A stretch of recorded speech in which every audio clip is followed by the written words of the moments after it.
This is Lecture 3, Describing Data.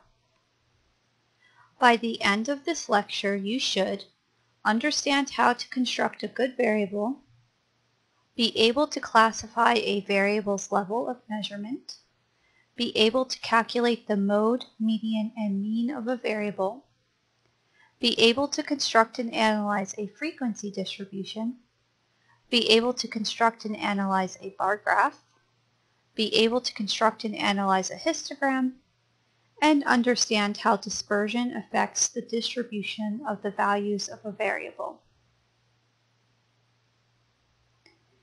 In the last lecture, I discussed how to measure variables. In this lecture, I'm going to discuss how to use simple statistics to describe the average of a variable and its distribution. Recall that a variable quantifies a specific concept we are studying, such as war or voting behavior. Additionally, all variables have to have a unique name, and all variables take on numeric values and must have at least two values, such as 0 and 1. However, ideally, a variable should include more than two values in order to capture more information about what we are measuring. For example, in the previous lecture, we created a democracy variable that had two values, 0 non-democracies and 1 democracies.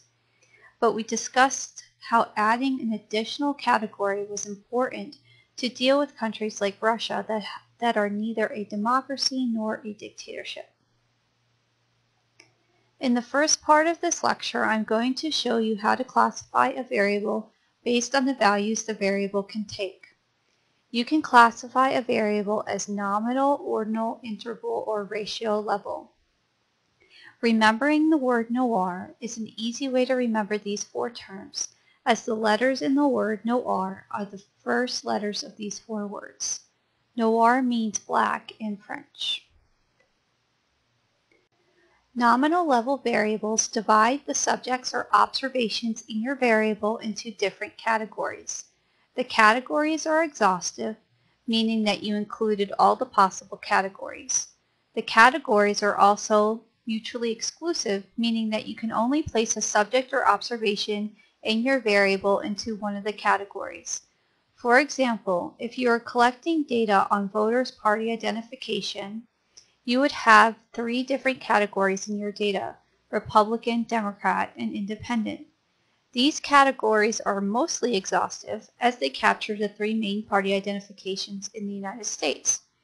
These categories are also mutually exclusive because a voter cannot be classified into categories, such as a Republican and a Democrat. And note, while there is a numerical difference in categories, a 0 is different than a 1 or a 2, there is no inherent order in this data. Even though independents are given a 2, they are not greater than Democrats or Republicans. There is no inherent order in this data. Ordinal level variables also divide the subjects or observations in your variable into different categories. The categories are exhaustive, meaning that you included all possible categories. The categories are also mutually exclusive, meaning that you can only place a subject or observation in your dataset into one of the categories. In addition, there is inherent order with an ordinal level variable. For example, many surveys ask respondents about the extent to which they support a candidate. The surveyors divide the support answers into numerical rank order categories, such as giving strongly oppose a -2, oppose a -1, neutral a 0, support a 1, and strongly support a 2. As you can see, the least support has the lowest value, -2, and as a respondent's support increases, the values go up by 1. However, note that while there is an inherent numerical order in this data, the spaces between the categories are not inherently fixed. A survey respondent might feel that there is a huge difference between strongly oppose and oppose, but a small difference between oppose and neutral. Interval level variables are ordered. The spaces between the categories are fixed. For example, the spaces between 1 and 2 equal the same distance between 2 and 3, 1 unit. But with interval level variables, there is no true zero and no true scale. Ideology could be an interval level variable. You could have a continuous ideology variable, variable 1 here, that range from 0, extremely liberal, to 5, moderate, to 10, extremely conservative. But the 0 in this case is an artificial 0. The scale could have also gone from 0 to 100, as it is in variable 2 here. As a result of not having a genuine 0 value and a true scale, you cannot calculate a ratio or percentage for an interval level variable, as ratios and percentages assume a zero-based value and a standardized scale. In the ideology variable example, a 20% increase in variable 1 would be from 0 to 2, whereas a 20% increase in variable 2 would be from 0 to 20. It is unclear whether these 20% increases would have the same substantive meanings between the scales. In other words, a 20% increase in one scale could mean a smaller change in an ideology as compared to a 20% increase in the other. This means that we shouldn't use ratios or percentages to analyze interval level variables. Last, ratio level variables are ordered. The spaces between the categories are fixed, and ratio level variables have a true zero and a true scale. Military spending is a ratio level variable. Military spending ranges from 0 to any positive value, and $2 of military spending is 100% more than $1 of military spending. Next, I'm going to show you how to use basic statistics to describe data. First, I will discuss measures of central tendency. Central tendency is just another way of saying the average or typical case of a variable. There are 3 measures of central tendency: the mode, median, and mean. The mode is the most common value in the variable. To demonstrate how to figure out which value of a variable has the largest number of observations, I will use common space scores from the 106th Congress. Common space scores measure House members' ideological positions by using roll call votes. Common space scores range from -1 to 1, with values less than 0 being liberal and values greater than 0 being conservative. In this particular example, there are 2 modes in this data. There's a mode for Democrats, -0.374, and a mode for Republicans, 0.359. In both cases, there are 6 observations with a value of -0.374 and 0.359. There are no values in the dataset where 7 or more observations share the same value. The second measure of central tendency is the median. The median is the middlemost value of a variable. It cuts the variable in half, with the lowest 50% of values on one side and the highest 50% of values on the upper side. To find the median by hand, you arrange your variable from the smallest to largest value. Then you find the median observation number. The position of the median when you have an odd number of observations is equal to the number of observations plus 1 and that value divided by 2. In our common space score example, there were 437 observations. 437 plus 1 is 438. 438 divided by 2 is 419. The median observation is observation 219. I have arranged the data from smallest to the largest value. Observation 219 has a value of 0.137. So the median is 0.137. If the median House member has a common space score of 0.137, Who do you think controlled the House of Representatives, Republicans or Democrats? It was Republicans. Recall that common space scores greater than 0 indicate a House member is conservative. The median tells us in this case that the average House member is conservative, indicating that Republicans control the House of Representatives. I showed you how to find the median for a variable with an odd number of observations. Now I'm going to show you how to find the median for a variable with an even number of observations. Let's say we have a common space variable with 436 observations. We would run the same calculation as before. The position of the median when you have an even number of observations is equal to the number of observations plus 1 and that value divided by 2. We get a number with a 0.5 at the end. So what we do is take the observation that is below this value and the observation that is above this value and find the average value of those two observations. If we had 436 observations, our calculation would produce 218.5. So we should take the average of observations 218 and 219.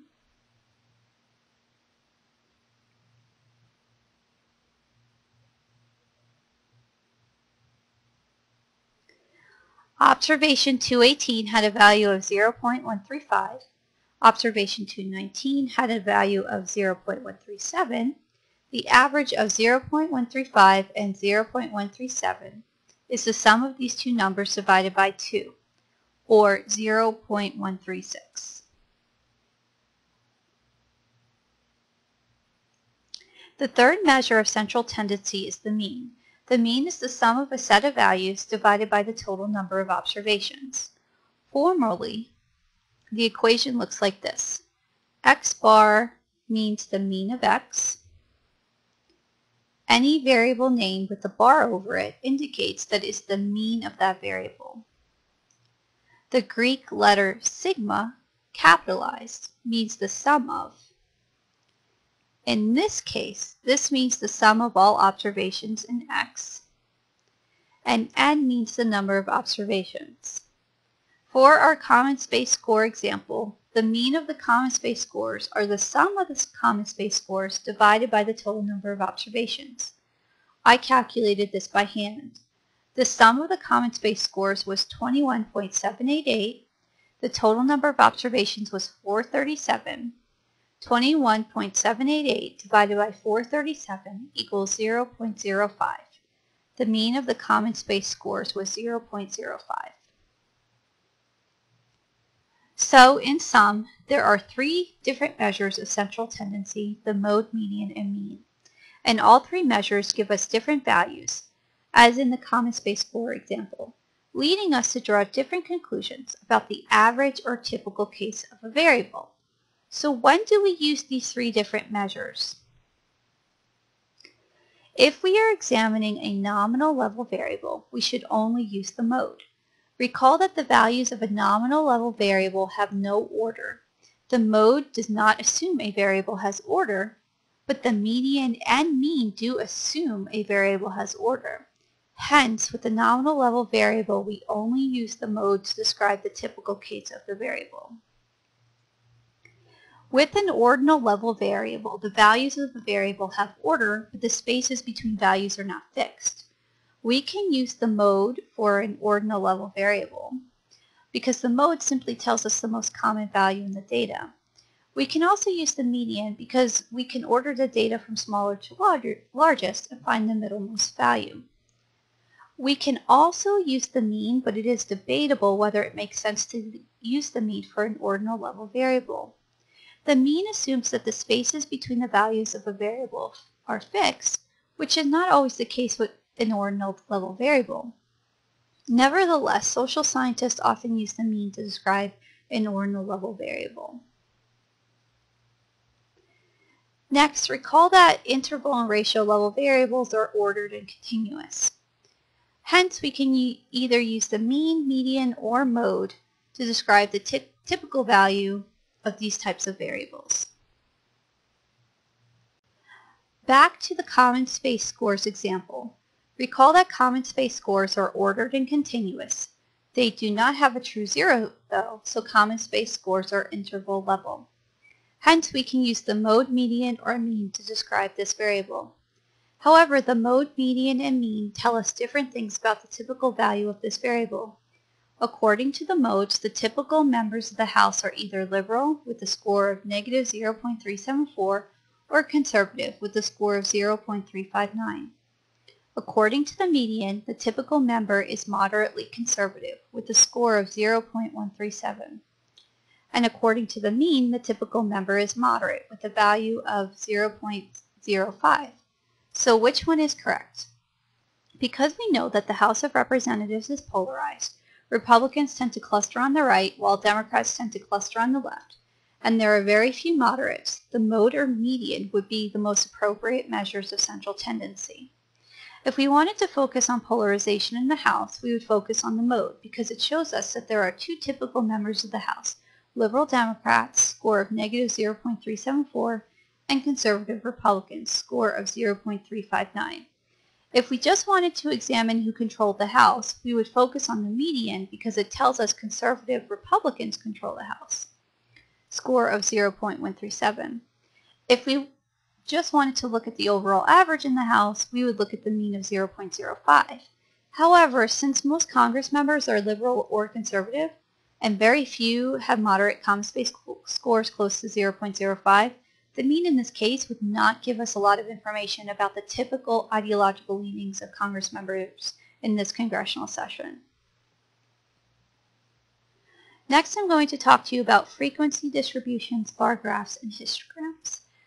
While measures of central tendency tell us the typical value of a variable, frequency distributions, bar graphs, and histograms tell us whether most observations of a variable have values that are close to the mean, median, or mode, or spread out away from the mean, median, or mode. A frequency distribution is a table that summarizes the distribution of a variable's values. It tells us how many observations take each value of the variable. It is mostly used for analyzing the distributions of nominal and ordinal level variables. As an example on how to build a frequency distribution, I will use hypothetical polity 4 data. Polity 4 measures the openness of government institutions. Polity 4 classifies countries as autocratic, onocratic, or democratic. This is a hypothetical data set of 10 countries. Each country's Polity 4 classification is indicated in this column here. As you can see, there are 3 democracies in this data set. There are 5 anocracies, and there are 2 autocracies. We will use this information to build a frequency distribution. Here is the frequency distribution. In this first column, you write categories. It's the column title. Then you write the categories underneath it, autocracy, anocracy, democracy, and add the word total to the bottom. The categories should be written in some sort of logical order if possible. So in this case, I wrote the categories from least free countries, autocracies, to most free countries, democracies. In the second column, you write the letter F as the column title. Then you write the number of observations in each category and add the total number of observations at the bottom. As you can see, once again, there are 2 autocracies, 5 anocracies, and 3 democracies in this data set for a total of 10 observations, which you write at the bottom here. We can also add 2 additional columns to our frequency distribution. The first is the category percentages column. It tells you the percentage of cases each category takes in the data set. It is calculated by dividing the total number of observations in one category by the total number of observations overall and multiplying the value by 100. Going back to our frequency distribution example, the category percentage for autocracy would be 2 divided by 10, and that number multiplied by 100, or 20%. The category percentage for anocracy would be 5 divided by 10, and then multiplied by 100, or 50%. And the category percentage for democracy would be 3 divided by 10, and then multiplied by 100, or 30%. Here we add a column with category percentage as the title, and we add 20%, 50%, 30% to the appropriate rows. All of these values should sum up to 100%. The last column we add to the frequency distribution is the cumulative percentage column. The cumulative percentage column tells us the percentage of observations at and below a given value. For example, the autocracy category is the first category, so it only has a cumulative percentage of its own category, 20%.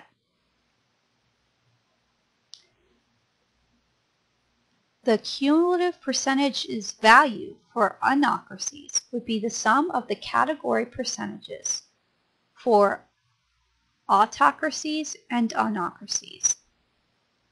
20% plus 50% is 70%. The cumulative percentages value for democracies would be the sum of the category percentages for autocracies, anocracies, and democracies. 20% plus 50% plus 30% equals 100%. We add this information to the last column. We write cumulative percentage as the column title and add 20%, 70%, and 100% to the appropriate rows. Note that we leave the total row empty for the cumulative percentage column. Now I'm going to show you how to interpret a frequency distribution. The information in the category percentages column can tell you the percentage of observation within the variable that fit in each category. So for example, 20% of the observations are autocracies, 50% are anocracies, and 30% are democracies. You can also add the category percentages together to get the total percentage of observations in more than one category. So for example, you can add the anocracy and democracy category percentages together to see how many observations lie within the anocracy or democracy categories. To do this, you would add 50% and 30% together to get 80%.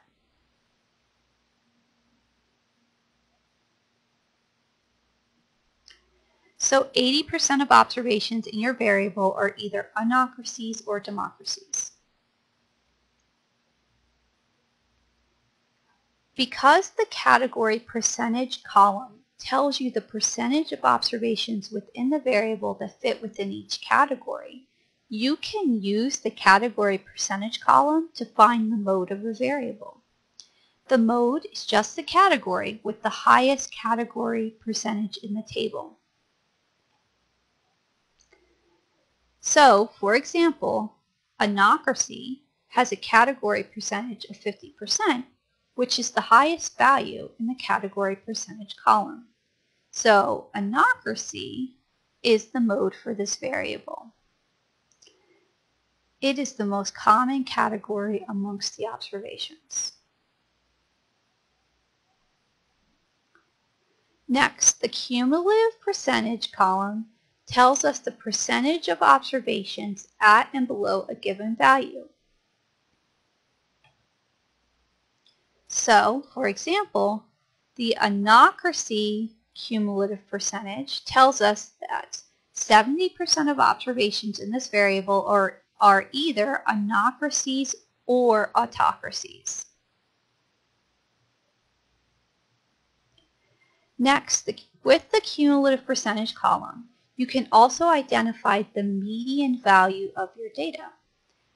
Recall that the median is the middlemost value of a variable when the variable is ordered from smallest to largest value, with 50% of observations below the median and 50% of observations above the median.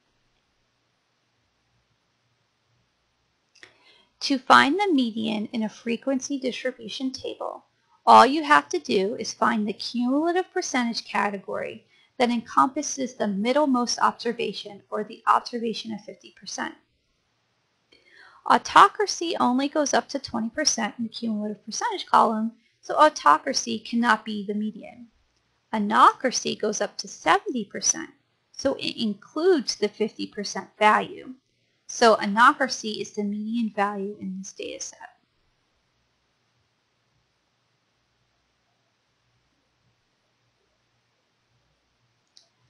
Last, the cumulative percentage column can also help you identify the top percentage of cases of a variable. So for example, you may want to identify the top 79% most free countries in the world. To do this, you start at the democracy category, since the democracy category indicates the most free countries in the world. The democracy category has a cumulative percentage of 100%.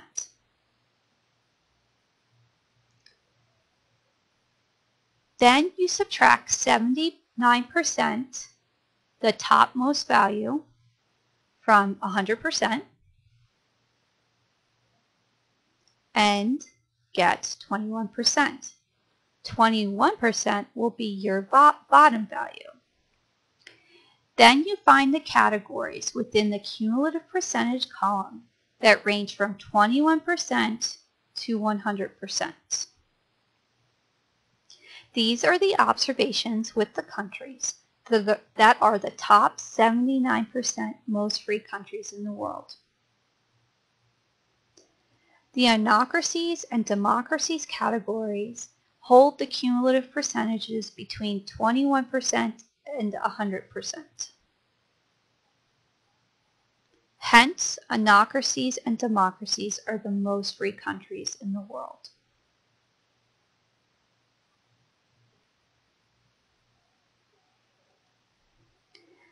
In the next part of the lecture, I will show you how to make a bar graph.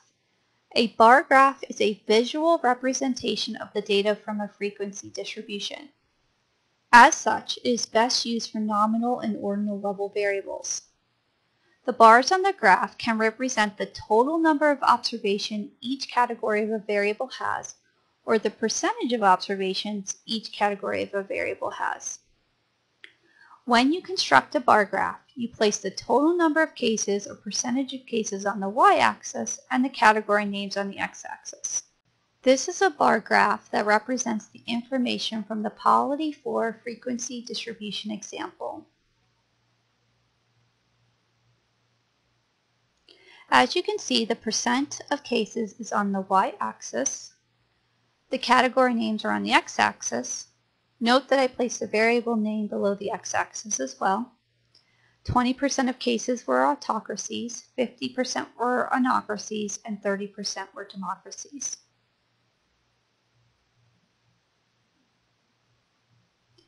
Now I'm going to briefly describe how histograms are constructed. A histogram is just a special kind of bar graph for interval and ratio level variables.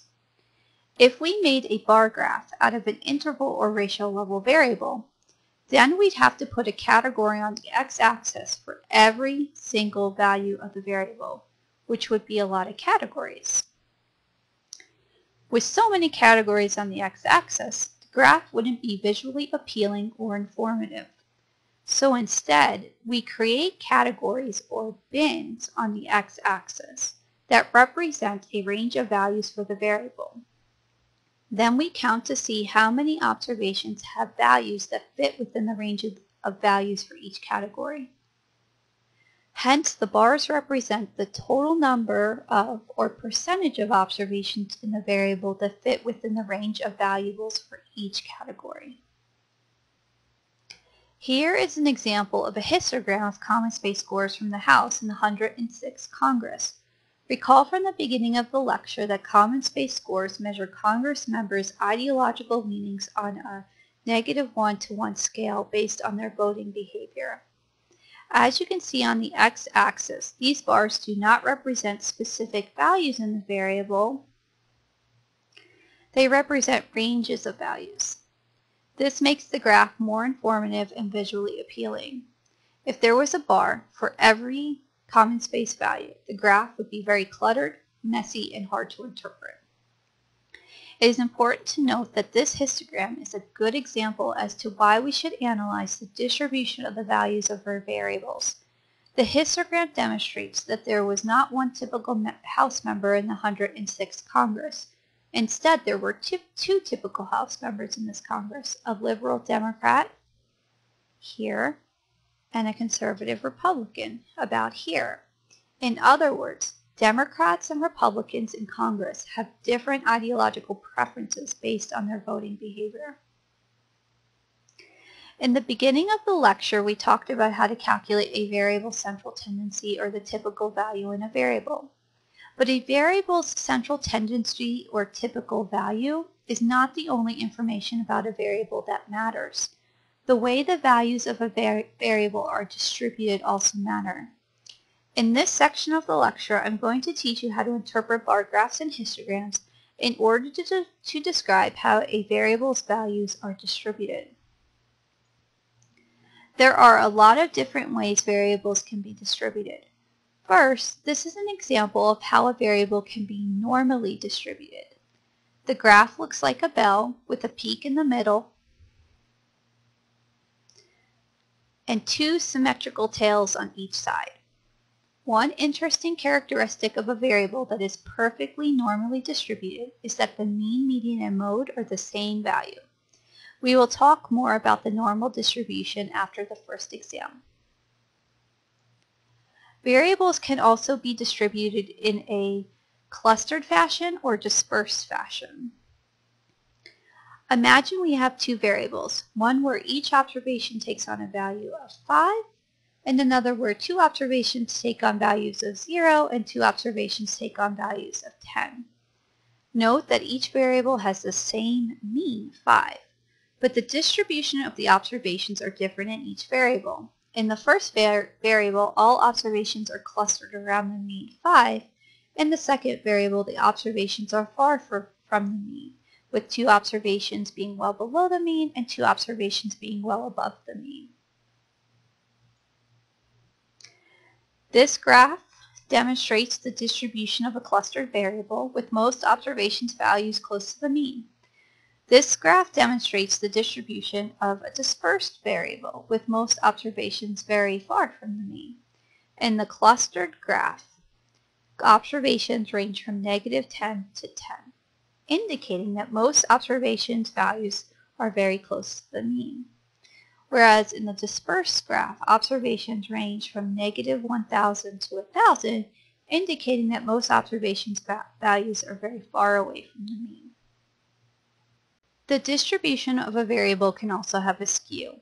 A variable can have a positive skew when most observations are clustered around a particular set of values, but there are observations that have values that stretch far above the clustered values in a positive direction. This is an example of a variable with a positive skew. As you can see from this graph, most values of this variable are clustered here, but there are also observations in the upper half of the distribution here. The tail flattens out in the upper half of the graph.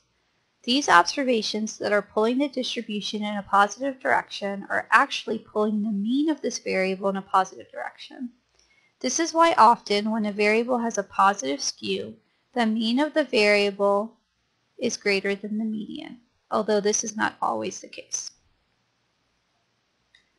A variable can also have a negative skew when most observations values are clustered around a particular set of values, but there are observations that have values that stretch far below the clustered values in a negative direction.